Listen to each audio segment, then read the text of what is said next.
just how as a student, when you don't feel like you have anything to give, how do you talk to someone like yourself, or even a few rungs down, because, in your mind, in your perception of your mind, you really aren't at that spot with any capital to be giving to anybody. So you always have capital. Like you could be really good at math, you could be really good at writing, you could be really good at whatever, or at least that's your area of, like you're better at math than you are at whatever. So you're a So genius, genius part. you're a genius, right? So one of the first things, so there are a couple of things so there's a kind of a methodology that I kind of walk people through. The first is, okay, where to point, like what to do. And when I do coaching, when I work on entrepreneurs or whatever, I say it's all about energy. When you have energy, you're happy. And when you don't have energy, you're depressed. And people are like, why? How can I be happier? How can I be more content? Right? I need to find something that's more meaningful. I'm like, no, you need to find the people, the activities, the things you do that when you're doing them energizes you. And the other things that you do that just suck the life out of you. And so how intentional are you about, like Tim Ferriss every year looks at his calendar and says, okay, every person I met, every event I went to, what energized me, he writes them down, and what drained me, he writes those down, 2 columns. And he circles the 20% that give him the biggest pop and the biggest drain. And going into the next year, he says, I'm going to do more of that and less of that. And intentionally structures it into his calendar. Right? I think that's the same thing regarding career. There are things you do. So if you looked at other people, you're reading articles, Forbes, Fortune, Wall Street Journal, whatever, you're like, wow, I am so energized every time they talk. I am so energized just thinking about what they do. Start noting those people and start noting the characteristics of what they're doing, because that's beginning to resonate internally with your own strengths and curiosities. Like title. So it's not that you want to be CEO. It's really, what is that leader doing that is driving you, right? Not necessarily that they're the CEO or CFO of this company. It's more their action. 100%.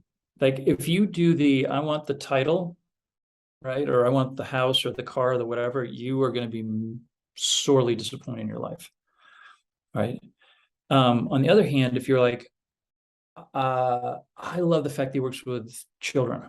I love the fact that he works on really complex problems. I love the fact that it's really technical, like it's literally building rockets or whatever. If you could see yourself doing what they do, not, as you said, not because of pride, ego, like, oh my God, I'd have all this money and all this stuff. Assuming you didn't get paid at all for what they're doing. Like assume no money at all. Would you be like, oh my God, I do this for free? Right? Once you've gone into that, like, this is a kind of job, these are the kind of activities that energize me. You can then do a values test. There are all these values tests that are out there, but what are the 5 things that are of greatest value to you? Right?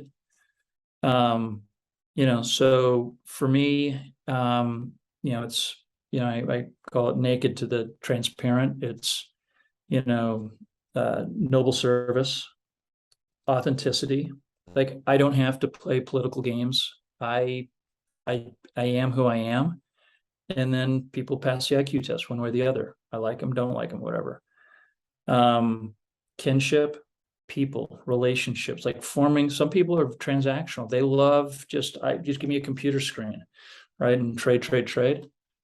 I've gone deep down the rabbit hole of, Forge has a coaching platform built into the venture platform, right? Like how to get really deep relationship. So that's the K is kinship. Excellence, arete, the Aristotelian concept of excellence. Like I'm here and I know the higher version of myself is here and I'm almost need, an intervention between those. And then divine compassion, like it has to have a compassionate element to it. Someone else that I'll talk about too, that in your career, you're kind of going through a series of what he called J curves. I think it was a CHRO of Morgan Stanley. And he talked about how, again, when you start, you're really going to struggle. And there's that kind of dip in your performance. And then right when you're getting to the very top, it's almost when you're asked to do the next thing, most likely. And so you have to take that next leap because the J curve isn't necessarily connected to the next J curve of that career. So, his word for it was, you go through a lot of suffering to achieve that role, and the suffering is actually what drives your ability to make things better over time. So people are naturally predisposed, for obvious reasons, to avoid things that are painful, right? So they don't get eaten by the dinosaur or whoever, right? But the reality is that most things that are uncomfortable, Maslow always said forward into growth, backward into safety. Or I would say +1 into growth, -1 into safety. Who are those people that when they're 50, 60, 70, are just like, why didn't my life go where I wanted it to go, whatever? They didn't get out of their comfort zone. And so he calls it an anti-indicator, which is if I'm doing something and my imposter is kicking in, we can't do this, Gilligan, right? You can't fly. Not enough, all of this kind of stuff, fixed mindset versus growth mindset starts to kick in. He's like, you're on to something. Like, it's an anti-indicator. Like, you only grow through those moments of discomfort. So getting comfortable with being uncomfortable, being comfortable with uncertainty, is a huge skill set. It doesn't mean, by the way, I'm just going to just grit and just suffer my whole life, right? From thing to thing to thing. Because you can be in an area that's uncomfortable, but an area of curiosity that energizes you, and you'll power through it. But it won't be routine, because as you were saying, there's a whole grid in coaching on, is it conscious or unconscious? Are you competent or incompetent? And so when you start something new, you're always consciously incompetent, right? You are so aware of how much you suck, right? And it's at that corner that discomfort, the uncomfortable zone, is at its highest. And if you have a fixed mindset, you're like, okay, I'm never going to be anything. But if you're like, no, there are 3 stages. It's like playing tennis. I'm consciously incompetent. Then I'm incredibly consciously competent. Like, okay, I've learned to hit it, but I have to really think, rack it down, swing through the ball, right? Unconscious competence, I hope no one's watching. I just want to put the strings on the ball. That, like, okay, I'm going to do this enough times so I can get to be consciously competent. And then eventually you're Roger Federer, who Roger, when he's in the flow and in the zone, has done it so many times that, what is it? Train and trust, I think, is what Bob Rotella says, the famous mental coach. That's why he has LeBron every day, I kid you not, every day make something like 300 3-pointers.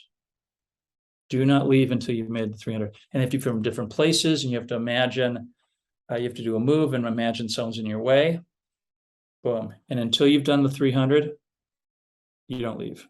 And we haven't even gotten to touch on even venture capital or entrepreneurship, but I think we even touched on there. I think it's also very important for students. A lot of times they're told as founders, you can't do this because you're too young. But to almost your whole point there, it's really about, if they get told no by a VC, it's okay, here's where I need to grow, and how can I take this opportunity, in a sense, to build a better story, build a better initial demo product, whatever those things that they're calling out are, right? Because even if you're going through that cycle, you're going to be so much better on the other side after that. As long as